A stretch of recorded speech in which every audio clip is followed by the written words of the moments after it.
Thank you very much. Xin chào các bạn, hôm nay Tổng nắm chung và lực lượng chống virus corona có buổi họp báo vào ngày hôm nay, ngày 24 tháng 3 năm 2020. I want to thank the American people for answering the call, following our guidelines, and making the sacrifices required to overcome this Trước hết là tôi terrible muốn cảm threat. ơn tất cả người Mỹ đã hợp tác với chính quyền để đối phó với cái dịch bệnh corona này. Cái vấn đề quan trọng là về cái social distance, là giữ khoảng cách khi ra ngoài, thì các bạn phải nhớ là phải giữ theo hướng dẫn của chính phủ. And there are large sections of our country probably can go back much sooner than other sections. And we're obviously looking at that also. People are asking, is that an alternative? I say absolutely it is an alternative. I have now approved major disaster declarations for New York, California, Washington, Iowa, Louisiana, Texas, and Florida. That has great significance, as you know, and legal significance. We're in a constant grouping, and I can say this, we have a large grouping of people that does nothing but communicate with the various officials, including, we've been spending a lot of time with New York officials because that really is by far the hottest spot. They've got a number of very tough weeks ahead of them. The governor's doing a very good job. I spoke to the governor, Governor Cuomo, last night and this morning, and he mentioned that in his remarks that he's using that we are using, and I think he feels, because he understands negotiation, he thinks we're using very appropriately the Defense Production Act, and we're using it where needed. It's a great point of leverage. It's a great negotiating tool.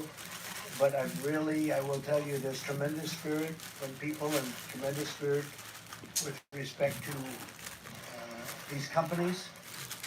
And I don't have to use it very much at all. They want to do it, as you know, General Motors is involved, Ford's involved, 3M's involved, others are involved, and they're all working very hard to produce all different products.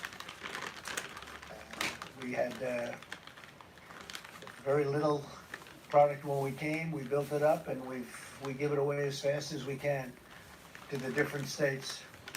We're also, as you know, building numerous hospitals and medical centers throughout certain areas in New York. It's at the convention center, the Javits Convention Center. We're doing 4 hospitals, and we're doing throughout the state 4 medical centers there, somewhat different. I want you to know that I'm doing everything in my power to help the city pull through this challenge. I'm working very hard in New York. It's really by far our biggest problem. Maybe it will be, maybe it won't be. But there's a lot of good, capable people working on it with us, and our teams are working very well with the state representatives. We're also doing some very large testings throughout the country. I told you yesterday that in South Korea, this is not a knock in any way, because I just spoke with President Moon. We had a very good conversation about numerous other things, but they've done a very good job in testing. But we now are doing more testing than anybody by far. We do more in 8 days than they do in 8 weeks, and we go up on a daily basis exponentially. So it's really good. By the way, while I'm on it, I also spoke with Prime Minister Abe of Japan last night, and I congratulated him on a wise choice. I think it's going to be a fantastic Olympics 2021. I think it's going to be a fantastic Olympics. It was the absolute right decision to delay it for a full year and now have a full, beautiful Olympics. It's going to be very important, because it's probably the first time, maybe ever, or certainly in a long time, that it was on a odd year.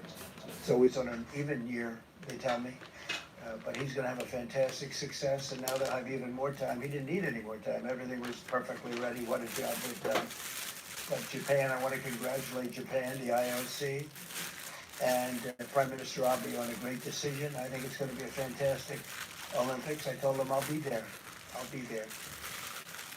as we fight to protect American lives, we're also protecting American livelihoods.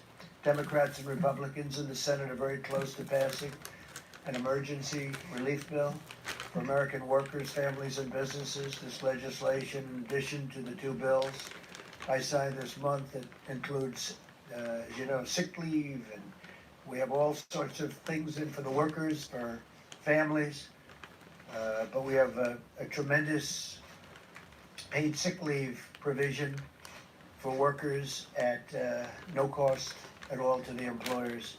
And that's a big thing, no cost to the employers. We want to get everybody back working. Together, this $2.2 trillion legislative package is bigger than anything I believe ever passed in Congress.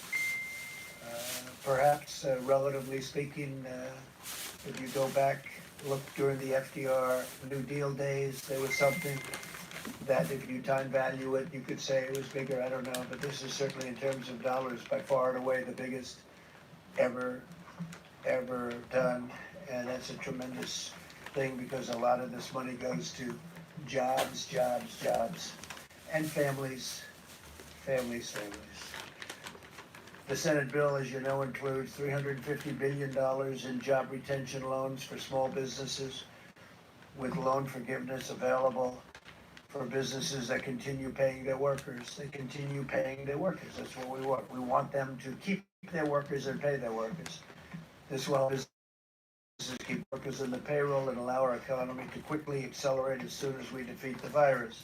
$300 billion in direct cash payments will be available for every American citizen earning less than $99,000 per year. That would be $3,400 very quickly for the typical family of four. Nothing like that's ever been done in our country. Up to $250 billion in expanded unemployment benefits. The average worker who has lost his or her job will receive 100% of their salary for up to 4 full months. Unlike normal unemployment benefits, independent contractors Tổng and thống the nói về self-employed will be cái gói eligible. là So có you cho have anh independent mà contractors 250 tỷ đô la and sẽ self-employed people cứu trợ cho cái will quỹ be eligible for this. thất nghiệp Over cho $100 tối billion đa đến to 4 support tháng the luôn. heroic work of our doctors, nurses, and hospitals. They've been incredible. $45 billion for disaster relief fund. So we are setting up a fund of $45 billion for disaster relief. That's more than doubling the amount available to support my national emergency and disaster declarations. It's a doubling up. $27 billion to build up the strategic national stockpile with critical supplies, including masks, respirators, pharmaceuticals, and everything you can imagine, because it was very depleted, like our military was depleted. Now we have a brand new military coming, or it's already come. For the most part, it's already come. Things that will soon be coming. Planes, missiles, rockets, lots of things. But the stockpile was very depleted, like everything else. This will also include significant funding for the development of vaccines on top of the $8 billion we approved several weeks ago. Over $500 billion in support for the hardest hit industries, with a ban on corporate stock buybacks, which is something I insisted on. And frankly, I tell you, the Republicans wanted that, and the Democrats wanted that.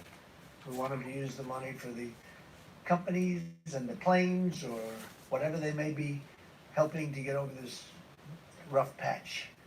And I don't think it's going to end up being such a rough patch. I think it's going to, when we open, especially if we can open it, the sooner the better, it's going to open up like a rocket ship. I think it's going to go very good or very quickly.